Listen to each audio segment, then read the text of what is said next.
I'm Hubert Peters. I was born in Starkweather, North Dakota, 1920, January 11, 1920.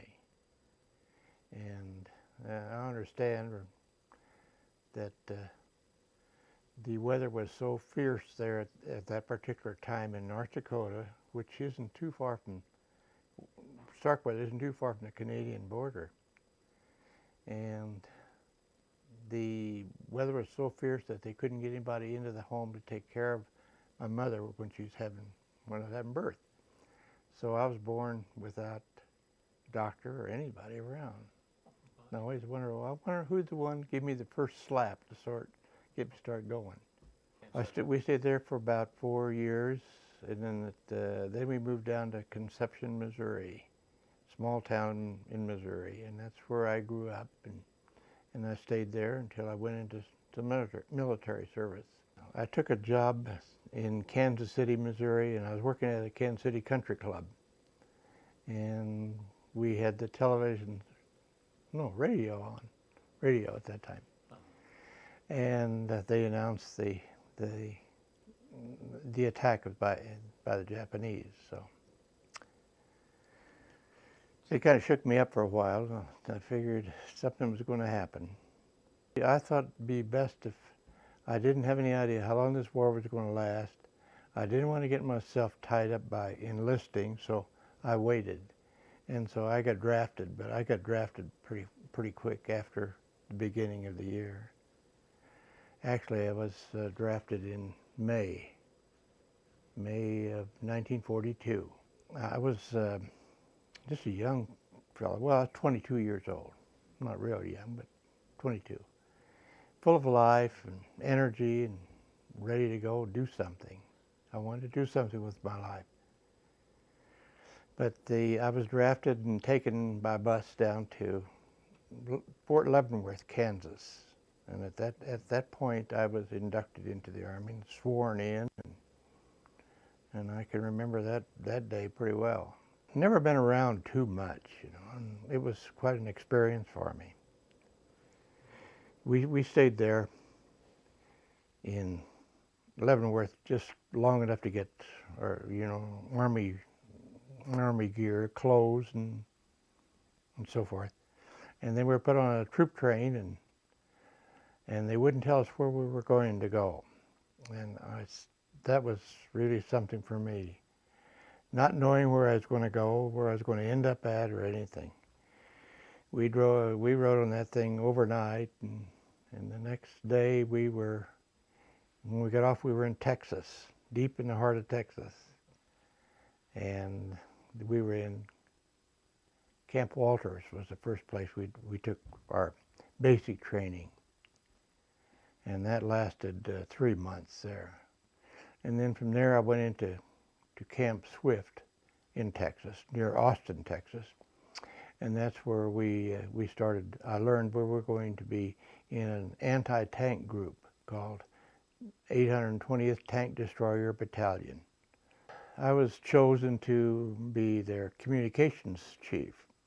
And they sent me to school, taught me how to repair radios and how to use them for communication. And I guess that was my good thing. I became communication chief later on. I was promoted to staff sergeant, and we did some more training, a lot of training. And finally we got moved to Camp Breckenridge, Kentucky. And that was our staging area for going overseas. Around September, we left for Boston, 1944. September 1944, we left for Boston, and we boarded ship at Boston, and nice big troop carrier, very nice. And I said, hey, this is great. First time I've ever been to the ocean. I've never been out of Conception, Missouri, or state of Missouri very much at all. So this is all new and kind of exciting. We ended up at Liverpool, England, and at that time spent a day or two there getting acclimated with England. Then we were put on a troop train, and we were taken down to Southampton, England. And at that place we were loaded onto a cargo troop carrier, and that took us across the channel.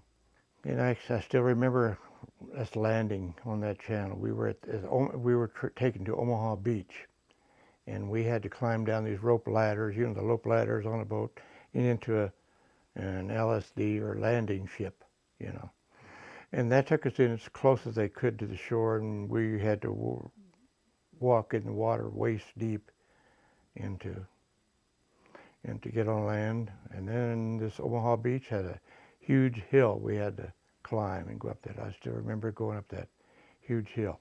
Of course, that was all secured at that time, so there wasn't much danger of anything. So, and I always remember one instance. They always told us, keep good track of that rifle of yours. That's your only protection. And as I was going on down the rope ladder, here was a fellow right beside me, or he was above me.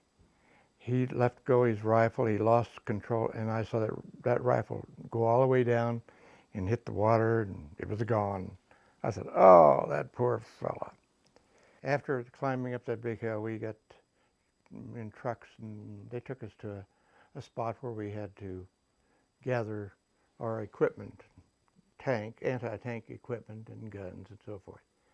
But there we lived out in the snow. It was winter time at that time. Boy, it was that cold. We put up our little pup tents and just slept right on the snowy ground. It was cold. And we'd get out to go to get our food and have meetings and so forth. And after about 3 weeks of that, then all of our equipment started coming in, and then we were able to move around. Well, we had pretty good clothing that was stayed warm. You had to keep from getting wet. That was a big thing. Once you got wet, it wasn't too good. But once the equipment started coming, then we were moved then pretty much into the line of battle, and we were replacing a tank destroyer group that had been there for a while, and they were getting pretty tired, and their equipment was worn out and so forth. We replaced them gun for gun and man for man on the front lines. It was called the Siegfried Lines, and it was it was east of St. Vith, Belgium. I remember going through that to get to there. But we were in the German property, Winterset, Germany, I think was the name of the area. And it was on the Siegfried Lines, and the Germans were maybe a half a mile away from us. And so you could almost see what they were doing, and they were watching us. I was in the headquarters department, and that was a company commander's place. And the first sergeant and I, and so we had 3 platoons, and we had telephone wire between all 3 platoons and back up to the headquarters. So everything was going fine, and every once in a while a line would break, and I'd have to go out and fix that line. And I had 2 fellows that worked with me. One was a radio repairman, and the other was a radio operator. So we were pretty comfortable there for about a couple of weeks, and then all of a sudden there was a lot of artillery going off during the night, and I said, "Oh well, I bet you my phone lines are going to be out from that." And sure enough, we had no communication to the first platoon anyway. Anyway, so I says, well, I put on my gear and I went out, and in doing that, I had a telephone in my pocket, and I would I would check into the wiring at one point and then call back and see which side answered, the first platoon or the headquarters. Well, first time was headquarters, so you know that the break is further on, so you just go down another 100 yards or say, and actually visualize the wiring. And then all of a sudden the Germans caught me out there in the field. I had to go across an open part in the field. The Germans spotted me, and they started loading that field with artillery and you know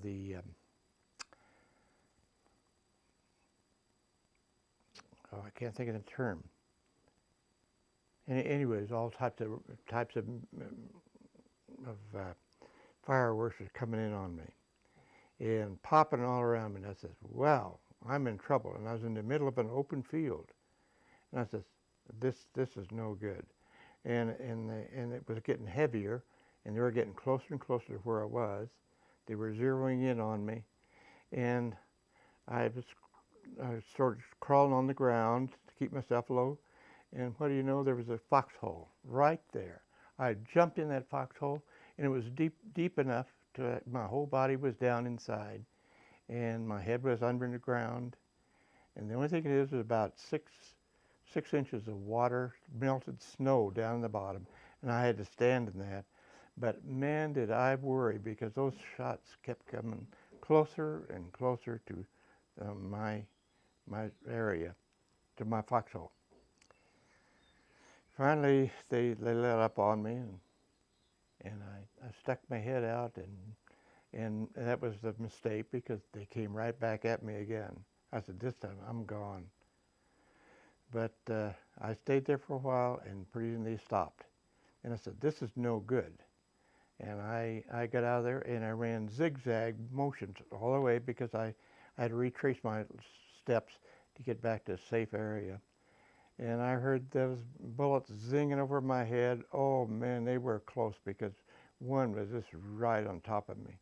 But I managed to make it back to safety.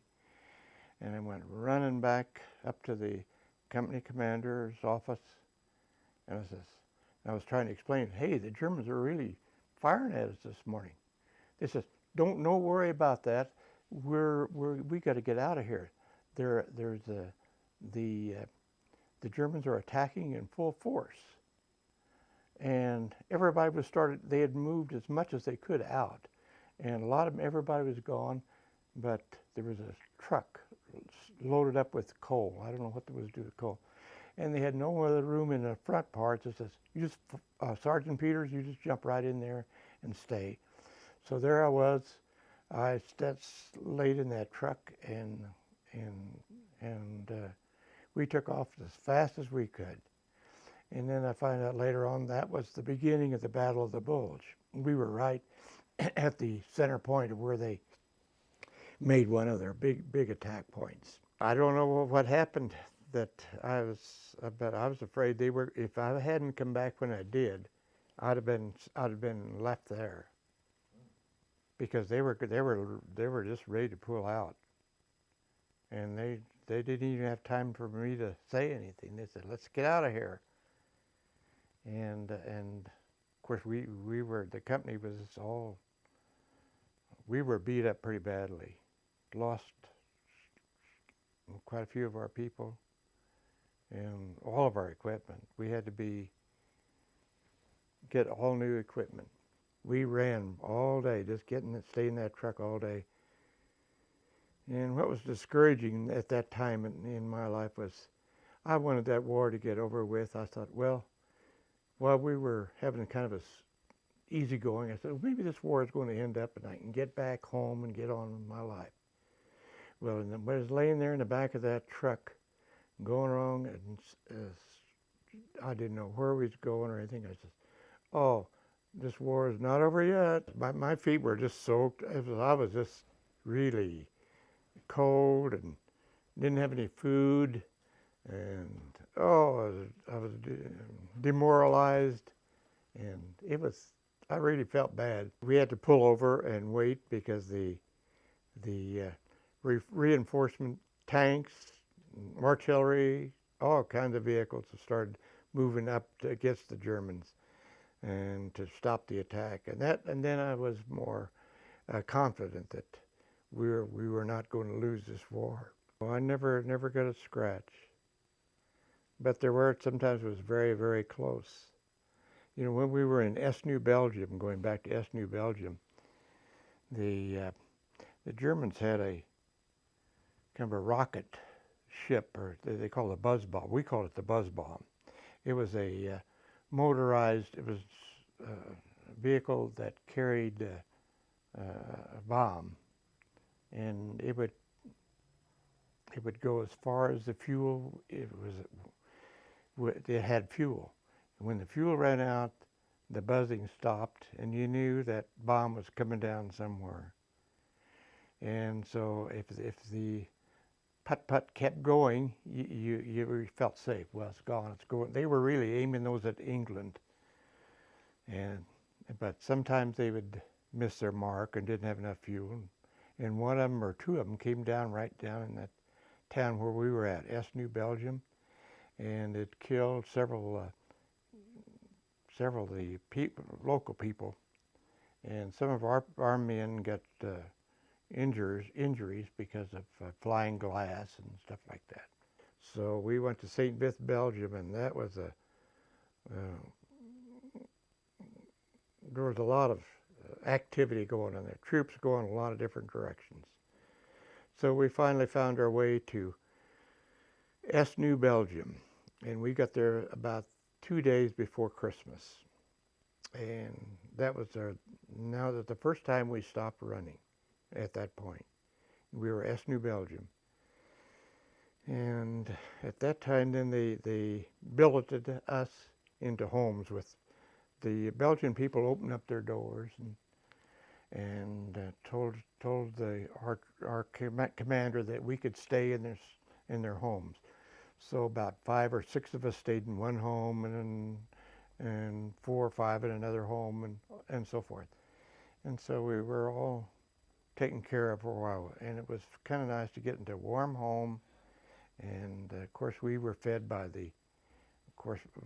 our own company took care of our food. We'd go out and meet during the days, and then come back there for nighttime. I learned to speak a little French. I learned to speak French just from them, and this family had 2 small children, about 5 years and maybe 3 years old.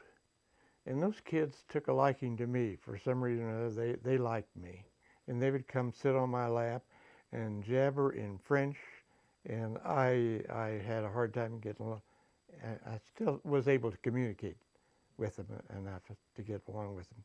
One time, some little girl comes up and she has a letter from an American soldier written in English. And she says, "I don't know what it's saying." And she says, "Can you interpret this for me?" So I had to do that for that little girl. But I didn't do a very good job because I didn't know that much French. But we stayed there for about 2 months.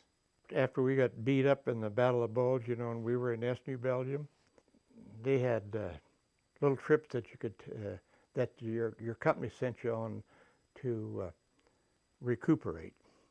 And since there was a lot of mental anguish and all this, I got a 3-day pass into Paris.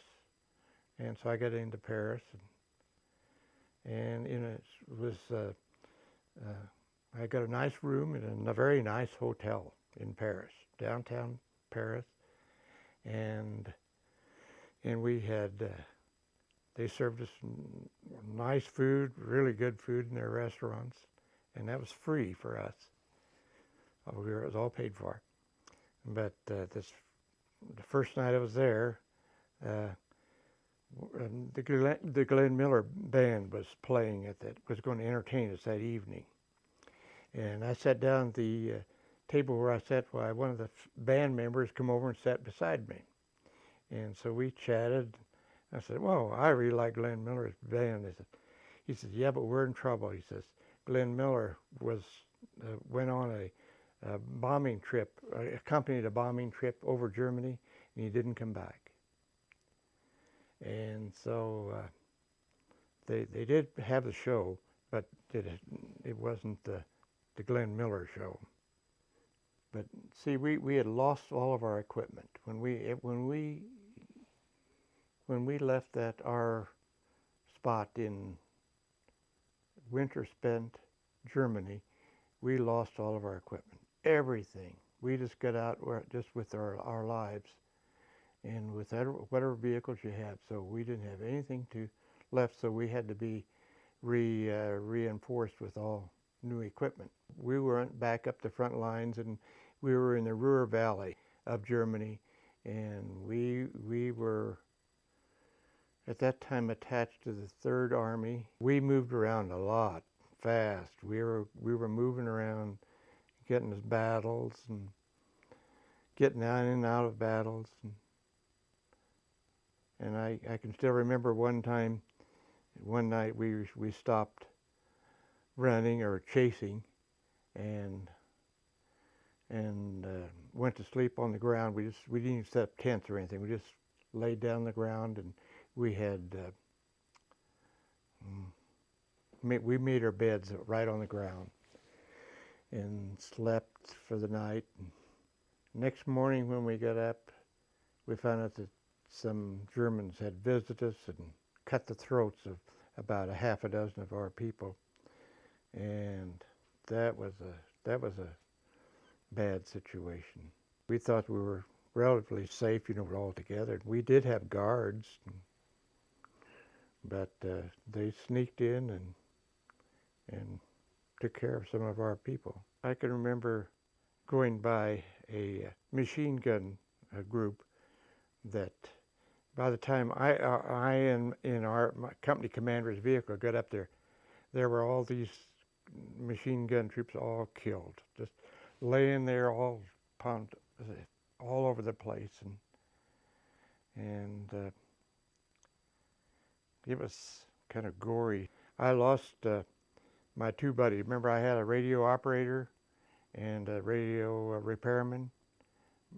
Both of them lost their lives over there. Well, no, one, the radio repairman lost his life. He was injured and captured by the Germans, and we found out later on that he died in the prison of war camp. The other fellow was injured, and he ended up in the Veterans Hospital. After the Battle of the Bulge, and we had nice vehicles to ride in there. I was still in the company commander's vehicle. We had a nice armored vehicle that was very fast moving, had a 50 caliber machine gun on it, and nice big radio, and I was the operator. And there was a time when we were in Germany, and we ran into an ambush by the Germans, and they ambushed us, and we were in a small town. The company commander, who was riding the vehicle with me, and the driver says, well, we're going to run for cover. We're going to leave you in this vehicle and close you up, put the lid down on you, and you keep radio communication, because we had to have radio communication. So they ran for cover, and I stayed in that thing. And then we were attacked. My vehicle got several hits by their ammunition, but it withstood that. I stayed there and kept radio communication, and later on I got a Bronze Star for that. Oh, it was scary, I tell you. I didn't know whether they were going to come out of that alive or not. But actually, I had a worse time with when I told you about it out in the open field. That was the worst time that I had. This and there was a little bit secondary to it, but I didn't know what was going to happen. I had confidence that vehicle was going to hold up, and it did, because when they finally stopped shelling, we could see the places where it hit the vehicle that I was in, and it just made, you know how something will melt metal? They had pockets of metal around it, but that was it. It must have been about half hour, I'd say. Yeah, it was scary. We had tanks, and we had battles with tanks, and we had battle with the infantry too. And mostly artillery type peoples. We had anti-tank groups. We just had firepower that was very fast moving, and we could go go in real fast, fire, and then get back out again. Well, we started out with half tracks, a half track that pulled a 3-inch gun. And when we got the position where we wanted to fight, we would have to take the gun away loose from the back of the half track, and then point it at the Germans. So that was kind of it was kind of a clumsy thing. Finally, when we got re-equipped at New Belgium, we had self-controlled vehicles that had the tanks and the guns all in one piece. And now we were very mobile, and we could really move out, and we were much better equipped. We gave the Germans one heck of a hard time. We really did. But then we kept moving and going forth, and finally we had to go down to Czechoslovakia, and that was kind of a long trip, and we took a trip down, and we went through Heidelberg, Germany, and Darmstadt, and some big cities in Germany, and those were liberated. We were probably some of the first troops into Darmstadt, and we went all the way down to Czechoslovakia, and then we got into some more battles with the Germans down there. And while we were in Czechoslovakia, one day the word came through, it was in May, that the Germans have given up. I said, oh, finally, this is over with. And at that time we were in Czechoslovakia, and we had a little time off then, so I went into one of those, I and my buddies went into a local bar that they had, where they served a little wine and a little something like beer. And they had the radio going on, having music going on. And so we sat around the bar table, and we had a few drinks, and pretty soon the radio come on with some patriotic song, and all the patrons of the bar stood up. You stood at attention, because apparently it was a patriotic song for their country. So we stood up too, just to be polite. And then it was over. We all sat down and everything. Pretty soon along they started a song, and here was Bing Crosby singing. So we stood up, and they all stood up, and they thought, man, that's a patriotic song. A couple of gentlemen came over to us, and they could speak English. And they apparently were German people had owned factories and so forth. They were businessmen. And they kind of apologized to us for why Hitler is getting us into this condition. But they says, we had nothing to do with it. It seemed like that the country just went wild after Hitler got them all aroused, and there was no way they could stop it. So they kind of excused themselves and excused their actions. We got along pretty good with the people, because at one time we pulled in at an area, and we needed to get some rest. And since I could speak a little German, I took German. I had a couple of years of college German. I was asked to go out and knock on the doors of people's houses and ask for places if they had a place for soldiers to sleep for the night. And I would get 3 or 4 in one place, then go on to the next house, get some more, and they were very well, yes, come in. Well, then a few days later on, we started our trip back to France to return back home. But we would go along the road and be driving in our vehicles, and coming against us were the defeated German soldiers walking home. No weapons in sight, and they were downcast and just walking back home. They knew the war was over, and they were returning home. I just felt sorry for those We didn't bother them, they didn't bother us. It seemed like it just stopped all of a sudden as far as I was concerned. It was over. So we were in a convoy going through, we went through a lot of places, and it was kind of a sightseeing trip on the way back because we were in Czechoslovakia and we had to go through parts of France and parts of Germany and oh yeah, I saw terrible devastation. Whole towns just flattened on the ground. Oh, I never saw so much devastation in my life. What a terrible waste it was. War is such a terrible waste. And one of the places I went to, I asked if they had a place, Ein Platz für Soldaten zu schlafen. Their name was Peters. And I said, I'm Sergeant Peters.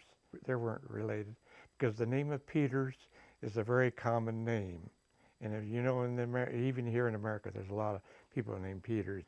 And so they said, hey, they asked me then to come back after I got through with my duties and in the evening. And I went back then and to them, and they welcomed me in the house and got out their best coffee that they had, and all the family crowded around. And I tried my best with the German that I knew, but you know, in Germany, a lot of you get colloquialisms in there, and it was sometimes they didn't understand what I was saying, and I was speaking high German and they were low German. But when the war ended, we were headed back in about 2 weeks' time. We were on a boat started homeward. We boarded a troop ship that took us home, and it was a long, slow ride.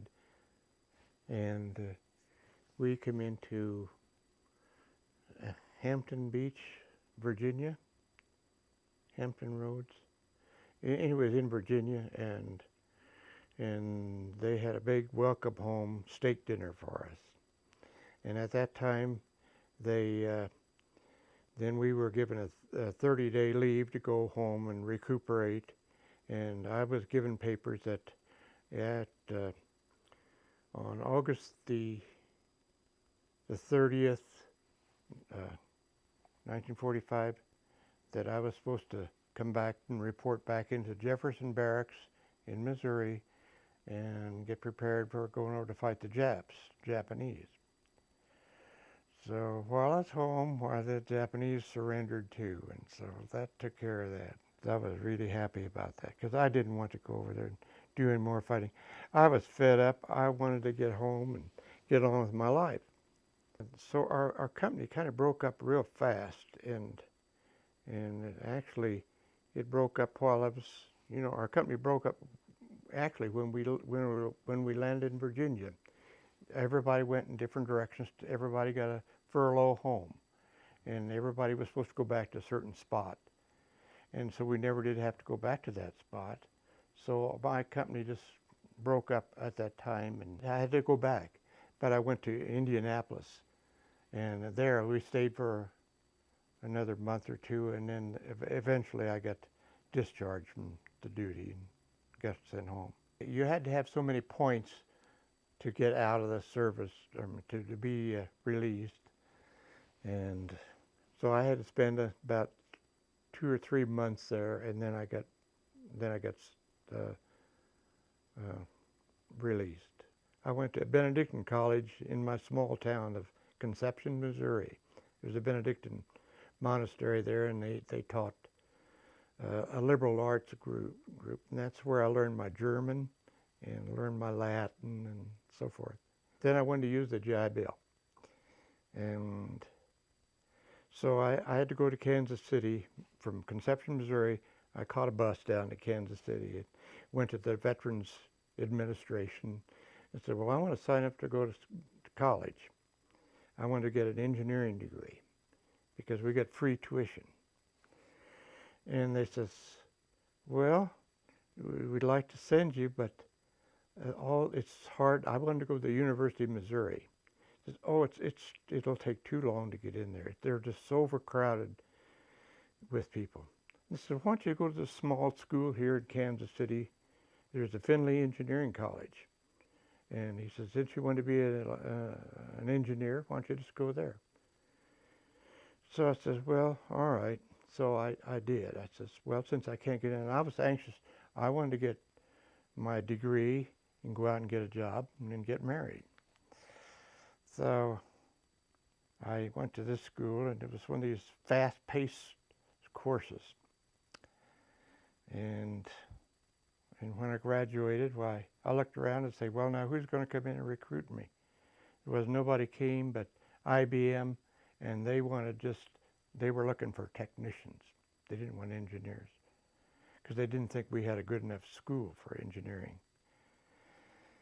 And so I said, oh, this is no good. So I had to go on my own, and I finally found a job in Pittsburgh, Pennsylvania with Westinghouse. And that was my first job after I got my degree in electrical engineering. I took poor jobs, in a way, that weren't really strong engineering jobs because I didn't have the college background that I needed. And I always says, well, I got cheated. I should have got a better school when I had the chance, but I was anxious. I wanted to get it over with, and I said, I'll take what you got. But I went from there, and I did all right for myself. I became an electrical engineer, and I got jobs with different companies. I finally ended up with Western Electric in Chicago, and I went on up the ladder with them, and I did very well. I was produced testing and test gear for all switch gear that the Western Electric made. We made a lot of like intercom systems, switching equipment for PBXs. We built a lot of big PBXs. And I learned that PBX I knew that circuitry so well that when something went wrong in the field, I was the guy that they sent out, and I had to fix it. So I did a lot of traveling. Okay. And in one of those trips to Chicago, I met some of my old Army buddies there. And I did meet some of my old buddies in some of my following trips and renewed some of the things. They did have reunions, but I was so busy working then I didn't have time to go, and so I never did go back to any of the reunions. When we were at Camp Breckenridge, Kentucky, they had USO dances, and we would go into the USO the dances just to be entertained, and there was this nice little girl, and I met her, and we got married later on after I got out of the service. I was halfway through college, and then we got married during the spring break, and my wife was a den mother for the Scouts, Cub Scouts, and I became some of these administrative positions. And I was the awards chairman. I had to pass out all the awards and stuff like that. My oldest boy went to University of Colorado, got a degree in chemistry, and then he was selected to get a PhD, and he went to Iowa State University and got a PhD in chemistry. And from there he went to Philadelphia, where the East Coast, where a lot of the chemistry plants are at, and that's where he's at today. So he's married and has 2 boys. What's his name? Tim.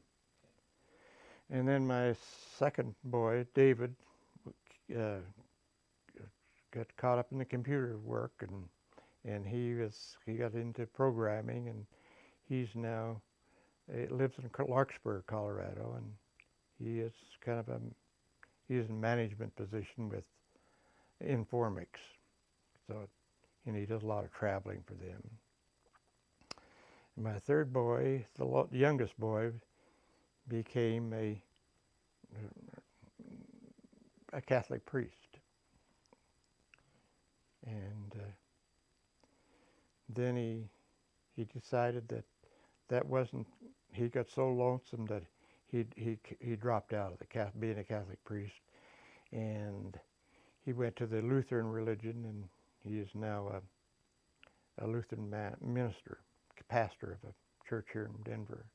Well, I got transferred. I was with the AT&T then, and they built this new plant out here on 120th and I-25 near there, the big plant, and it was a Western Electric plant and a Bell Labs plant combined. And we got transferred from Omaha, Nebraska out here. And so we were given a week's time to come out here and visit the area and find a place to live, all in 1 week. And so we looked at Broomfield and thought, this is a nice town. We bought a house very fast. This house here was being under construction. So we bought it, and then we got moved out here and moved into this house. We stayed here ever since. I kind of hate to see all the growth. I really do. It was so nice when we first came out here. It was just a small town in 1969. It was a lovely place to live. Just a great place. And we loved Colorado because we lived in Omaha, Nebraska for quite a while. I worked with Western Electric back there. And we lived in a small town of Papillion, Nebraska. But the winters were severe. Oh man, they were rough. And so when we got a chance to transfer out here, I took it. I would say a lot of them don't get challenged, and they kind of wander off on their own, and they seem to want things given to them more than trying to go out and get them. When I grew up, I had to fight for everything I did. Everything. Because we came from a very poor family. They couldn't send me to college. They couldn't do anything for me. And when I went to the Benedictine monastery to their school, 2 years, liberal arts, I worked during the summer months over there to pay my tuition. And that was the only way I could get into college at all. It wasn't easy.